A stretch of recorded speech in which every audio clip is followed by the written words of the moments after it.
ہمارے ساتھ اس ملک میں نہیں پوری دنیا میں ملا کے ساتھ بڑا ظلم. آج جب سمرقند اور بخارا کی بات ہوتی ہے تو کہا جاتا ہے یہ ملا مناظرے میں مشغول تھے. کہا جاتا ہے کہ نہیں؟ بولو ذرا. کہا جاتا ہے. میں بڑی ذمہ داری سے بات کر رہا ہوں، اپنی بات کا ذمہ دار ہوں. کہا جاتا ہے یہ ملا مناظروں میں مشغول تھے، ملک پر قبضہ ہو گیا. کیا زمام اقتدار اس وقت ملاؤں کے پاس تھا؟ ان غداروں کا نام کوئی نہیں لیتا جو پیسے کی چمک پر دشمن کے ہاتھوں بک گئے تھے. میں لمبی بات نہیں کرتا ورنہ کہنے کو بہت کچھ دل چاہ رہا ہے. وہ اینٹیں رہ جائیں گی جن کا میں ذکر کرنا چاہ رہا ہوں. 1701 میں جب انگریز نے یہاں پر قبضے کی ٹھانی، یہاں 3 بڑی قوتیں تھی: مرہٹے، انگریز اور سکھ. 1702 میں شاہ عبد الرحیم کے گھر ایک بچہ پیدا ہوا جس کا تاریخی نام شاہ ولی اللہ محدث دہلوی ہے توجہ آپ کی؟ جب یہاں انگریز کا تسلط ہوا تو سب سے پہلے شاہ عبد الرحیم کا بیٹا شاہ ولی اللہ وہ ملا میدان میں نکلا. اگر میں اس ملا کا تعارف نہ کراؤں تو بات آگے نہیں چل سکے گی. یہ وہ ملا ہے شاہ ولی اللہ کہ اگر اس ملا کو تاریخ سے نکال دیا جائے تو اس بر صغیر اور عرب کے درمیان حدیث کا کوئی واسطہ باقی نہیں رہتا. شاہ ولی اللہ اس پل کا نام ہے کہ شاہ ولی اللہ ہماری سند میں آتا ہے تو ہماری سند عرب سے جا کر ملتی ہے. توجہ آپ کی؟ شاہ ولی اللہ وہ پہلا شخص ہے جس نے بر صغیر میں اس جبر کو تسلیم نہیں کیا بلکہ افغانستان کے فرمانروا احمد شاہ ابدالی کو خط لکھا. حضرت شاہ ولی اللہ کے خط پر احمد شاہ ابدالی افغانستان سے تشریف لائے اور پانی پت کے میدان میں مرہٹوں کو شکست دی. گویا کفر کی ایک بڑی طاقت کو حضرت شاہ ولی اللہ محدث دہلوی رحمہ اللہ تعالی کی ترغیب پر احمد شاہ ابدالی نے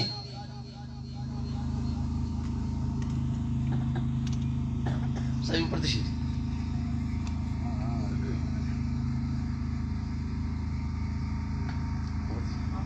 نہیں آپ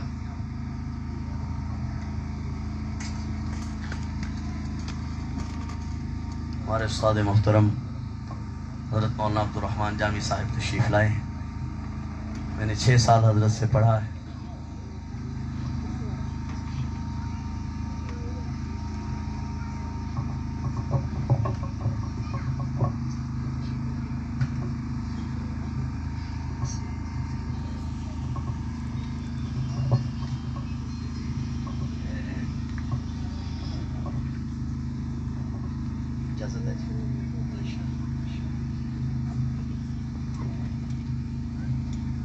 حضرت شاہ ولی اللہ محدث دہلوی رحمہ اللہ تعالی کا ذکر کر رہا تھا.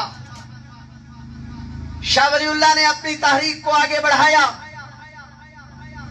اور شاہ ولی اللہ نے بنگال کے نواب سراج الدولہ تک پیغام پہنچایا. نواب سراج الدولہ میدان میں تشریف لائے. نواب سراج الدولہ نے اس بر صغیر میں انگریز کے خلاف جہاد کا آغاز کیا. حضرت شاہ ولی اللہ محدث دہلوی کی ترغیب پر، مگر نواب سراج الدولہ عین اس وقت میں جب میر جعفر نے غداری کی، نواب سراج الدولہ کو یہاں شکست ہو گئی۔ مگر آزادی کے یہ متوالے خاموشی سے نہیں بیٹھے۔ ادھر شاہ ولی اللہ کا انتقال ہو گیا۔ شاہ ولی اللہ کے انتقال پر دو مسئلے بڑے اہم ہیں، میری طرف توجہ فرمائیں گے، موضوع بڑا طویل ہے۔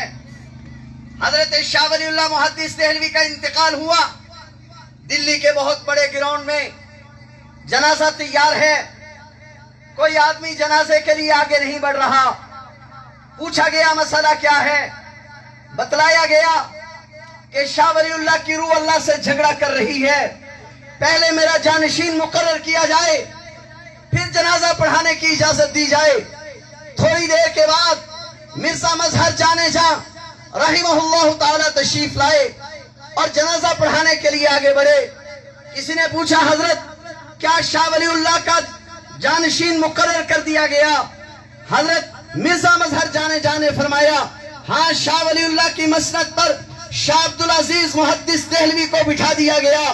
شاہ عبدالعزیز محدث دہلوی نے شاہ ولی اللہ کی مسند پر پہلے دن جو خطبہ ارشاد فرمایا، اس کو سن کر 30,000 ہندوؤں نے کلمہ پڑھا۔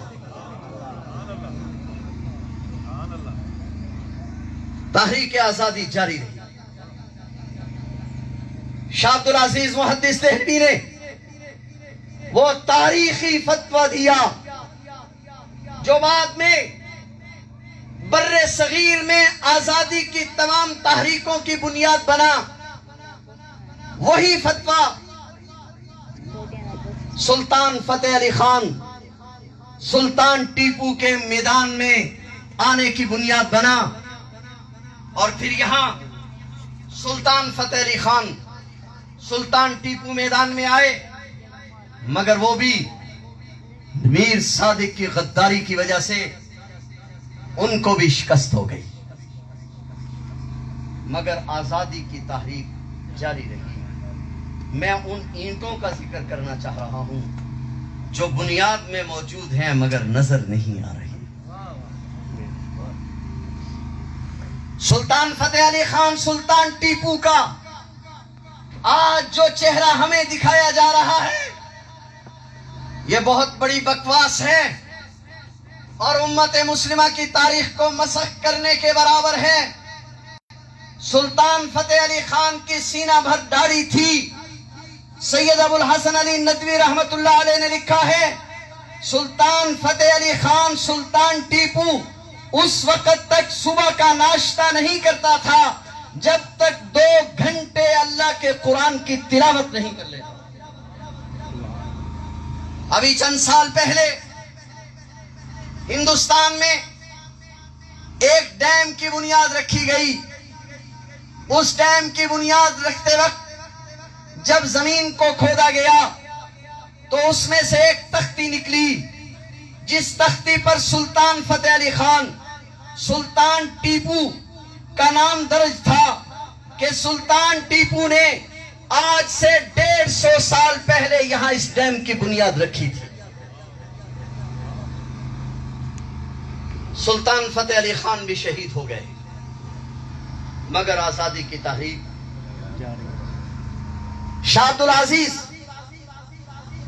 محدث دہلوی کے بھتیجے شاہ اسماعیل شہید اور شاہ اسماعیل شہید کے پیر و مرشد سید احمد شہید میدان میں آئے اور بر صغیر کے تیسرے طبقے انگریز کے خلاف جہاد ہوا۔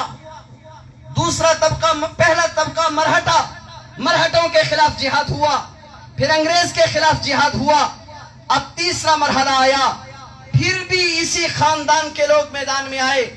شاہ اسماعیل شہید، سید احمد شہید میدان میں نکلے۔ لمبی بات ہے، بالا کوٹ کے میدان میں، بالا کوٹ کے پہاڑوں پر شہید ہو گئے، مگر سکھوں کی کمر ٹوٹ گئی۔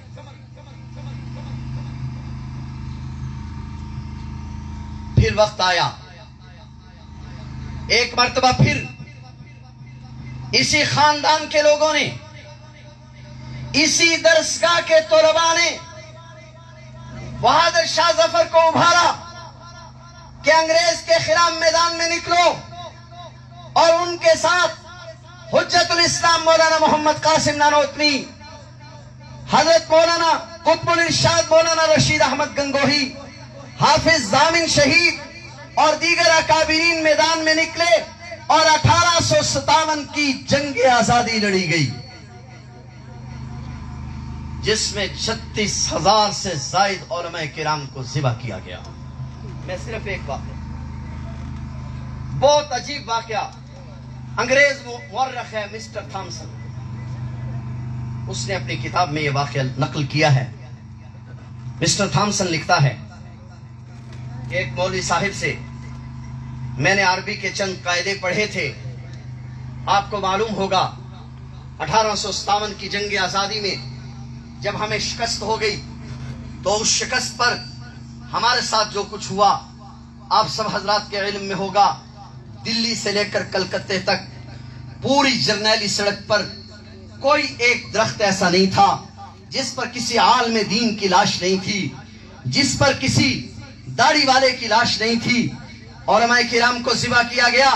مسٹر تھامسن کہتا ہے ایک مولوی سے میں نے عربی کے چند قاعدے پڑھے تھے، انگریز نے اس وقت چیخا جلا رکھا تھا، لکڑیاں جلائی گئی تھی، 40 علماء کو ننگے کر کے ان لکڑیوں پر ڈالا جاتا تھا۔ مسٹر تھامسن کہتا ہے میں نے انسان کے گوشت کی بو کو سونگا، میں اچانک اس طرف گیا تو میں نے دیکھا ایک بڑا چیخا ہے، لکڑیوں سے آگ جلائی گئی ہے، 40 علماء کو ننگا کر کے چیخا کے باہر بٹھایا گیا ہے، 40 علماء کو چیخا میں ڈالا گیا ہے۔ مسٹر تھامسن کہتا ہے جن 40 علماء کو ننگا کر کے بٹھایا گیا تھا ان میں میرا استاد بھی تھا۔ تھامسن کہتا ہے میں اپنے استاد کے پاس گیا اور میں نے اپنے استاد سے کہا صرف ایک بار کہہ دو کہ میں آج کے بعد نہیں کہوں گا کہ انگریز کی فوج میں بھرتی ہونا حرام ہے، میں آپ کو بچانے کی کوشش کروں گا۔ تھامسن کہتا ہے میرے استاد نے ایک نظر ان 40 علماء پر ڈالی جو آگ میں پک رہے تھے، پھر ایک نظر مجھ پر ڈالی، مجھے دیکھ کر کہنے لگا تھامسن مجھے زندگی بھی ان کے ساتھ عزیز تھی، موت بھی ان کے ساتھ عزیز ہے۔ نعرہ تکبیر، علماء حق، علماء حق۔ میں ان اینٹوں کا ذکر کر رہا ہوں جو اس آزادی کی بنیادوں میں لگی ہیں، جن کا خون اس آزادی کے لیے بہا ہے، مگر آج کوئی ان کے نام سے واقف نہیں، آج کہیں ان کا تذکرہ نہیں کیا جاتا۔ 1857 کی جنگ آزادی میں ہمیں پھر شکست ہوئی۔ ایک بات کہوں، میرے اکابر علماء بیٹھے ہیں، بڑی ذمہ داری سے بات کر رہا ہوں، یہ صرف بر صغیر کا ملا ہے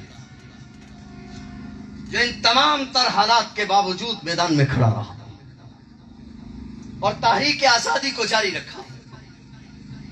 جب ہمیں 1857 میں شکست ہو گئی تو ہمارے اکابرین نے اپنی متا کو بچانے کے لیے، اپنے دین کو بچانے کے لیے دیوبند کی بستی میں ایک ادارے کی بنیاد رکھی، جس ادارے میں پڑھانے والا طالب علم، پڑھانے والا استاد ملا محمود تھا اور پڑھنے والا طالب علم محمود حسن تھا، جو بعد میں شیخ الہند مولانا محمود حسن کے نام سے معروف ہوا۔ مدرسہ بن گیا، مگر آزادی کی تحریک ان علماء کے اندر سے ختم نہ ہو سکی۔